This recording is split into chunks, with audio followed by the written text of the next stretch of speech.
ये कहानी है ब्रेंडन की, जो एक सेक्स और प्रॉन एडिक्ट है। सुबह से लेकर शाम तक बस यही उसके दिमाग में चलता रहता है। एक दिन उसकी बहन अचानक से उसके साथ आके रहने लगती है, जिसके बाद उसकी लाइफ पूरी तरह से बदल जाती है। इस मूवी का नाम है शेम। मूवी शुरू होती है 30 साल के ब्रेंडन को दिखाते हुए, जो कि न्यूयॉर्क सिटी में एक कॉर्पोरेट सेक्टर में काम करता है। ब्रेंडन एक सेक्स एडिक्ट है। वो सुबह उठ के पहले हिलाता है। वो दिन भर इसके बारे में सोचता रहता है। हालांकि जब वो घपाघप नहीं भी कर रहा होता है तब भी इसके बारे में सोचता है। वो ऑफिस के अपने कंप्यूटर में गंदी वीडियोस देखता है और कई बार तो ऑफिस के वॉशरूम में हिलाता है। ऑफिस जाते टाइम और ऑफिस से आते टाइम लड़कियों को गंदे नजर से घूरता है। रात को क्लब जाता है लड़कियों के साथ घपाघप करने के लिए, और अगर उनसे भी उसका मन नहीं भरता तो वो लड़कियों को घर पर बुलाकर उससे अपना मन भरता है। उसकी एक बहन भी है जिसका नाम है सिसी। सिसी लॉस एंजलिस में रहती है और पिछले कई दिनों से वो ब्रेंडन को कॉल कर रही है, पर ब्रेंडन किसी वजह से उसको इग्नोर कर रहा है। एक दिन ऑफिस जाते टाइम वो मेट्रो में एक लड़की को देखता है। आगे से वो लड़की भी उसे देख रही होती है, पर कुछ ही देर में वो लड़की समझ जाती है कि ब्रेंडन के इरादे कुछ ठीक नहीं है, और अपना स्टॉप आते ही वो जल्दी से निकल के वहाँ से चली जाती है। ब्रेंडन भी मेट्रो से निकल के उसका पीछा करने लगता है, मगर वो लड़की भीड़ में कहीं खो जाती है। ऑफिस में ब्रेंडन के बॉस का नाम था डेविड। हालांकि डेविड उसका बॉस था, लेकिन दोनों काफी फ्रेंडली थे। ऑफिस के बाद वो दोनों अपने और भी कुछ दोस्तों के साथ क्लब जाते हैं, जहाँ डेविड एक लड़की से फ्लर्ट करने लगता है, मगर वो लड़की डेविड को नहीं बल्कि ब्रेंडन को पसंद करने लगती है। दोस्तों, भले ही ब्रेंडन का नजर गंदा था, मगर उसका पर्सनैलिटी और बात करने का तरीका काफी चार्मिंग और सोफिस्टिकेटेड था, जिससे लड़कियां पहली नजर में उसको पसंद कर लेती थी। क्लब से निकलने के बाद वो लड़की ब्रेंडन को लिफ्ट देती है और दोनों एक सुनसान जगह पे घपाघप करते हैं। जिसके बाद वो अपने अपार्टमेंट लौटता है और देखता है कि अपार्टमेंट पहले से खुला है। वो एक बेसबॉल बैट उठा के धीरे धीरे आगे बढ़ता है और देखता है कि उसकी बहन सिसी आई हुई है। दोस्तों, सिसी लॉस एंजलिस में एक सिंगर थी और अभी न्यूयॉर्क में वो अपने बॉयफ्रेंड के साथ शिफ्ट होने वाली थी, मगर रिसेंटली उनका ब्रेकअप हो गया था और सिसी के पास रहने के लिए कोई जगह नहीं था। वो ब्रेंडन से कुछ दिन के लिए उसके अपार्टमेंट में रहने के लिए रिक्वेस्ट करती है और कहती है मैं सोफे पर सो जाऊंगी। दोस्तों, ब्रेंडन के लिए अपना सेक्स लाइफ और प्राइवेसी बहुत ही ज्यादा मैटर करता था, बट क्योंकि सीसी उसकी खुद की बहन थी, इसलिए वो ना चाहते हुए भी मान जाता है। अगले दिन सीसी न्यूयॉर्क के क्लब में गाना गाने वाली थी, जहाँ वो ब्रेंडन को वहाँ आके उसका गाना सुनने के लिए इनवाइट करती है। ऑफिस के बाद ब्रेंडन डेविड को लेके सीसी के क्लब पहुँचता है, जहाँ वो गाना गा रही होती है। उसका गाना सुन के ब्रेंडन काफी इमोशनल हो जाता है। गाना खत्म होने के बाद वहाँ के सारे लोग सीसी की तारीफ करने लगते हैं, जिसके बाद सीसी भी ब्रेंडन और डेविड को ज्वाइन करती है और तीनों ड्रिंक करके अपने अपने लाइफ के बारे में बातें करने लगते हैं। इसी दौरान डेविड सीसी के साथ फ्लर्ट करने लगता है, जिससे ब्रेंडन काफी अनकंफर्टेबल हो जाता है, मगर वो कुछ रिएक्ट नहीं करता। फिर वहाँ से निकल के तीनों ब्रेंडन के अपार्टमेंट जाते हैं, जहाँ डेविड और सीसी उसे बिना कुछ कहे उसके रूम में जाके लव लपाटा करने लगते हैं। ब्रेंडन बाहर से उनका आवाज सुन सकता है। उसे काफी गुस्सा भी आता है, मगर वो कुछ कर नहीं पाता क्योंकि डेविड उसका बॉस है, इसीलिए वो बाहर जॉगिंग के लिए चला जाता है। वापस लौटने के बाद वो देखता है कि डेविड और सीसी घर पर नहीं है। वो बेडशीट चेंज करके फटाफट सो जाता है। कुछ देर बाद सीसी घर लौटती है और उसके पास जाके लेट जाती है। इससे ब्रेंडन काफी ज्यादा गुस्सा हो जाता है और चिल्ला के उसे रूम से बाहर जाने के लिए कहता है। अगले दिन ऑफिस में ब्रेंडन उसकी एक कलीग मरियन के साथ फ्लर्ट करना शुरू कर देता है। मरियन भी पहले से ब्रेंडन को पसंद करती थी, इसलिए वो भी इंटरेस्ट दिखाती है। ब्रेंडन आज रात उसे डिनर के लिए पूछता है, जिसके लिए वो मान भी जाती है। ऑफिस के बाद दोनों एक फैंसी रेस्टोरेंट में डिनर करने के लिए जाते हैं और अपने अपनी लाइफ के बारे में बातें करते हैं। यहाँ हमें पता चलता है कि हाल ही में ही मरीन का डिवोर्स हुआ है। ब्रेंडन का इरादा तो कुछ और था, मगर मरीन के ऊपर वो खुद का मूव चलाने से खुद को रोकता है। दोनों काफी सारे बातें करते हैं और अपने अपने घर लौट जाते हैं। घर लौटने के बाद ब्रेंडन सीधा बाथरूम में जाके हिलाने लगता है, मगर तभी अचानक सीसी उसे ये करते हुए देख लेती है। उसे बाहर ब्रेंडन की लैपटॉप मिलती है, जिसमें गंदे वीडियोस होते हैं और एक लाइव वेबकैम में एक लड़की परफॉर्म भी कर रही थी। तभी ब्रेंडन आके लैपटॉप को बंद कर देता है और उसके ऊपर स्पाई करने के लिए, उसका प्राइवेसी खत्म करने के लिए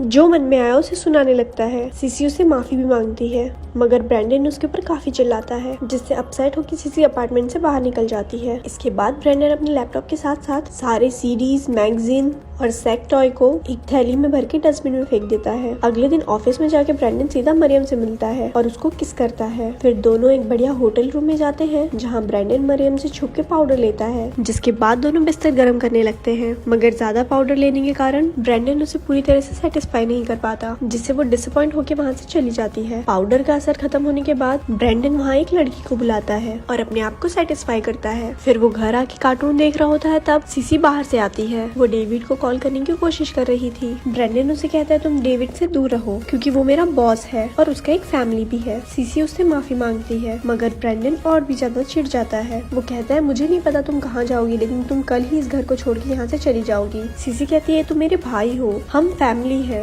हमें एक दूसरे की देख रेख करनी चाहिए। ब्रेंडन कहता है आज तक तुमने कब मेरी देख रेख की है, तुम्हारे पास न रहने के लिए एक घर है न रियल जॉब है, तुम तो खुद की साफ सफाई भी नहीं कर सकती, तुम मेरे ऊपर एक बोझ हो और जो मैं अब उठा नहीं सकता, तुम्हारे लिए इस घर में अब और कोई जगह नहीं है। ये कह के वो वहाँ से चला जाता है और एक बार में जाके एक लड़की से मिलता है। वो उसे गंदी गंदी बातें करके उसे उकसाता है और उसके साथ चलने कहता है मगर तभी उस लड़की का बॉयफ्रेंड आ जाता है। मगर ब्रेंडन उसके साथ एक साइको की तरह बात करता है और कहता है मैं तुम्हारी गर्लफ्रेंड के साथ बहुत गंदी गंदी चीजें करने वाला हूँ। ये सुन के उसके बॉयफ्रेंड का आतमाजी सटक जाता है और वो उसे वहीं पटक कर पीट देता है। इसके बाद वो एक दूसरे क्लब में एंट्री करने की कोशिश करता है मगर वहाँ उसको एंट्री नहीं मिलती। फिर रोड की दूसरी तरफ उसे एक गे क्लब दिखता है। वो इतना फ्रस्ट्रेटेड था कि उसे समझ ही नहीं आ रहा है कि वो क्या कर रहा है। वो उस क्लब में जाता है और लड़की के साथ लवलापाटा करने लगता है। इसी बीच लगातार उसे सीसी का कॉल और वॉइस मेल आ रहे थे जिसमें उसे सीसी कॉल पिक करने के लिए लिटरली गिड़गिड़ा रही थी मगर ब्रेंडन फिर भी उसका कॉल रिसीव नहीं करता। वो एक चीप होटल में जाता है जहाँ वो दो लड़की के साथ एक साथ घपाघप करता है। इसके बाद मॉर्निंग में वो मेट्रो में अपने घर लौटता है जहाँ एक जगह ट्रेन को रोक दिया जाता है क्योंकि आगे एक लड़की ने सुसाइड कर लिया था। ये देख के ब्रेंडन को फाइनली थोड़ा सेंस आता है और ट्रेन से निकल के वो भागते हुए अपने घर जाता है। वो रास्ते में बार बार सीसी को कॉल करने की कोशिश कर रहा था मगर सीसी की तरफ से कोई भी जवाब नहीं मिल रहा था। वो बहुत ही ज्यादा पैनिक हो जाता है और घर पहुंच के देखता है कि सीसी ने अपना हाथ काट लिया है और वो पूरी तरह खून से लथपथ है। वो बहुत ही ज्यादा डर जाता है और उसे तुरंत हॉस्पिटल में एडमिट करता है। वहाँ उसका इलाज चलता है और कुछ देर बाद सीसी होश में आती है। ब्रेंडन उससे माफी मांगता है और अकेले में जाके काफी रोने लगता है क्योंकि अब वो समझ चुका था उसका सेल्फिशनेस, फैमिली के प्रति इग्नोरेंस और उसकी बुरी आदतों की वजह से सीसी आज मरते मरते बची है। उसे अपनी गलतियों का एहसास होता है और आज के बाद वो खुद को बदलने के लिए ठान लेता है। और अगले दिन ऑफिस जाते टाइम ब्रेंडन फिर से उस मेट्रो वाली लड़की से टकराता है लेकिन इस बार पहले वो लड़की ब्रेंडन के साथ फ्लर्ट करने के लिए आगे बढ़ती है मगर ब्रेंडन अब सुधर चुका था। वो नोटिस करता है उस लड़की के हाथ में एक एंगेजमेंट रिंग है और वो उसको कोई भी रिएक्शन नहीं देता। और दोस्तों मूवी यहीं पर खत्म हो जाती है। ऐसी ही और स्टोरीज सुनने के लिए हमारे पेज को लाइक करें। धन्यवाद।